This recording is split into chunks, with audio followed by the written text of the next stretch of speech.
നമസ്കാരം. ഇന്നത്തെ news time നോക്കാം. ആദ്യം തലക്കെട്ടുകൾ.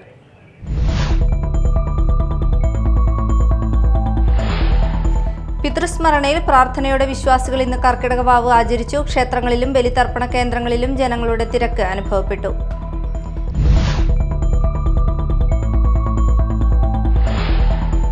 കേരള തീരം മുതൽ തെക്കൻ ഗുജറാത്ത് തീരം വരെ ന്യൂനമർദ്ദപ്പാത്തി സ്ഥിതി ചെയ്യുന്നു. സംസ്ഥാനത്ത് 2 ദിവസം ഒറ്റപ്പെട്ട സ്ഥലങ്ങളിൽ ശക്തമായ മഴയ്ക്ക് സാധ്യതയെന്ന് കേന്ദ്ര കാലാവസ്ഥാ വകുപ്പ് മുന്നറിയിപ്പ്.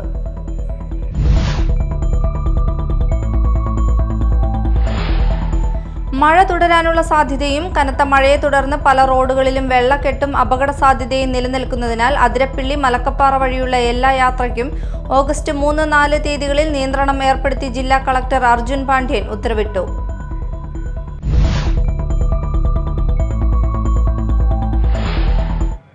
വാർത്തകൾ വിശദമായി. പിതൃസ്മരണയിൽ പ്രാർത്ഥനയോടെ വിശ്വാസികൾ ഇന്ന് കർക്കിടക വാവ് ആചരിച്ചു. ക്ഷേത്രങ്ങളിലും ബലിതർപ്പണ കേന്ദ്രങ്ങളിലും ജനങ്ങളുടെ തിരക്ക് അനുഭവപ്പെട്ടു. അന്നമനട ശ്രീ നാരായണ ഗുരുദേവ ക്ഷേത്രത്തിലും മാളാത്താൻകുളം ശ്രീ മഹാദേവ ക്ഷേത്രത്തിലും വിശ്വാസികൾ പിതൃതർപ്പണം നടത്തി. ആലുവ ശിവരാത്രി മണപ്പുറത്ത് ഇത്തവണ 45 ബലിത്തറകളാണ് സജ്ജമാക്കിയത്. കനത്ത മഴയിൽ ആലുവ ശിവരാത്രി മണപ്പുറം പൂർണ്ണമായി മുങ്ങിയിരുന്നു. ക്ഷേത്രത്തിന് ചുറ്റും പുഴയോരത്തും ചെളി അടിഞ്ഞിരിക്കുന്നതിനാൽ പാർക്കിംഗ് ഏരിയയിലാണ് ബലിത്തറകൾ ഒരുക്കിയത്. ആലുവ ക്ഷേത്രത്തിലേക്കും പുഴയിലേക്കും ഭക്തർക്ക് പ്രവേശനം ഉണ്ടായിരിക്കില്ലെന്ന് നേരത്തെ തന്നെ ക്ഷേത്ര ഭരണസമിതി വ്യക്തമാക്കിയിരുന്നു. സംസ്ഥാനത്ത് 2 ദിവസം ഒറ്റപ്പെട്ട സ്ഥലങ്ങളിൽ ശക്തമായ മഴയ്ക്ക് സാധ്യതയെന്ന് കേന്ദ്ര കാലാവസ്ഥാ വകുപ്പ് മുന്നറിയിപ്പ്. കേരള തീരം മുതൽ തെക്കൻ ഗുജറാത്ത് തീരം വരെ ന്യൂനമർദ്ദപ്പാത്തി സ്ഥിതി ചെയ്യുന്നു. ഇതിന്റെ ഫലമായാണ് കേരളത്തിൽ മഴ മുന്നറിയിപ്പ് നൽകിയിരിക്കുന്നത്. കോഴിക്കോട്, വയനാട്, കണ്ണൂർ, കാസർഗോഡ് ജില്ലകളിൽ ഇന്നും നാളെയും യെല്ലോ അലർട്ട് പ്രഖ്യാപിച്ചു. കേരള തീരത്തും തമിഴ്നാട് തീരത്തും നാളെ രാത്രി 11:30 വരെ 2 മുതൽ 2.5 മീറ്റർ വരെ ഉയർന്ന തിരമാലയ്ക്കും കള്ളക്കടൽ പ്രതിഭാസത്തിനും സാധ്യതയുണ്ടെന്ന് ദേശീയ സമുദ്രസ്ഥിതി പഠന ഗവേഷണ കേന്ദ്രം. ഈ പ്രദേശങ്ങളിലെ മത്സ്യത്തൊഴിലാളികളും തീരദേശവാസികളും പ്രത്യേക ജാഗ്രത പാലിക്കണമെന്ന് നിർദ്ദേശം നൽകി. തൃശൂർ ജില്ലയിൽ മഴ തുടരാനുള്ള സാധ്യതയും കഴിഞ്ഞ ദിവസങ്ങളിലുണ്ടായ കനത്ത മഴയെ തുടർന്ന് പല റോഡുകളിലും വെള്ളക്കെട്ടും അപകട സാധ്യതയും നിലനിൽക്കുന്നതിനാൽ അതിരപ്പിള്ളി മലക്കപ്പാറ വഴിയുള്ള എല്ലാ യാത്രയ്ക്കും ഓഗസ്റ്റ് 3-4 തീയതികളിൽ നിയന്ത്രണം ഏർപ്പെടുത്തി ജില്ലാ ദുരന്ത നിവാരണ അതോറിറ്റിയുടെ ചെയർപേഴ്സണായ ജില്ലാ കളക്ടർ അർജുൻ പാണ്ഡ്യൻ ഉത്തരവിട്ടു. അടിയന്തര സാഹചര്യങ്ങളിൽ വാഹനങ്ങൾക്ക് ബന്ധപ്പെട്ട ഉദ്യോഗസ്ഥരുടെ മുൻകൂർ അനുമതിയോടെ യാത്ര ചെയ്യാവുന്നതാണ്. ആവശ്യമായ നടപടികൾ ജില്ലാ പോലീസ് മേധാവികൾ, തൃശൂർ, വാഴച്ചാൽ, ചാലക്കുടി ഡിവിഷണൽ ഫോറസ്റ്റ് ഓഫീസർമാർ സ്വീകരിക്കണമെന്നും നിർദ്ദേശം നൽകി.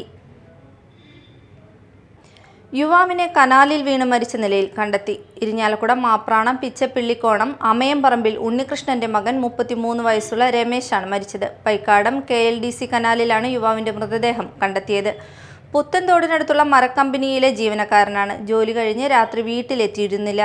തുടർന്ന് പോലീസിന്റെയും ഫയർഫോഴ്സിന്റെയും നാട്ടുകാരുടെയും നേതൃത്വത്തിൽ നടത്തിയ അന്വേഷണത്തിലാണ് മൃതദേഹം കണ്ടെത്തിയത്. ജോലി കഴിഞ്ഞ് KLDC ബണ്ട് റോഡിലൂടെ വീട്ടിലേക്ക് മടങ്ങുമ്പോൾ കാൽ വഴുതി വീണതാകുമെന്നാണ് നിഗമനം. അവിവാഹിതനാണ്. ഇരിങ്ങാലക്കുട പോലീസ് തുടർ നടപടികൾ സ്വീകരിച്ചു. സംസ്കാരം നടത്തി.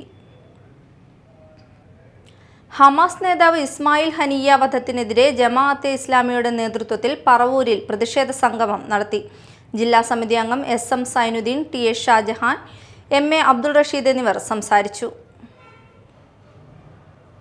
പ്രധാന വാർത്തകൾ വീണ്ടും.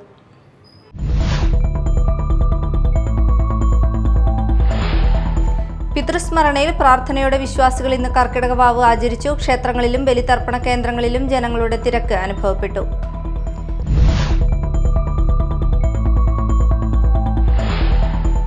കേരള തീരം മുതൽ തെക്കൻ ഗുജറാത്ത് തീരം വരെ ന്യൂനമർദ്ദപ്പാത്തി സ്ഥിതി ചെയ്യുന്നു. സംസ്ഥാനത്ത് 2 ദിവസം ഒറ്റപ്പെട്ട സ്ഥലങ്ങളിൽ ശക്തമായ മഴയ്ക്ക് സാധ്യതയെന്ന് കേന്ദ്ര കാലാവസ്ഥാ വകുപ്പ് മുന്നറിയിപ്പ്.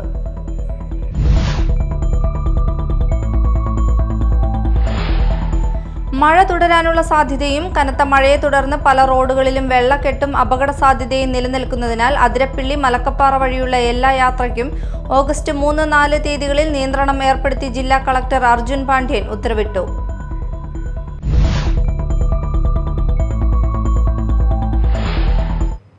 ഇതോടെ ന്യൂസ് ടൈം സമാപിച്ചു. നമസ്കാരം.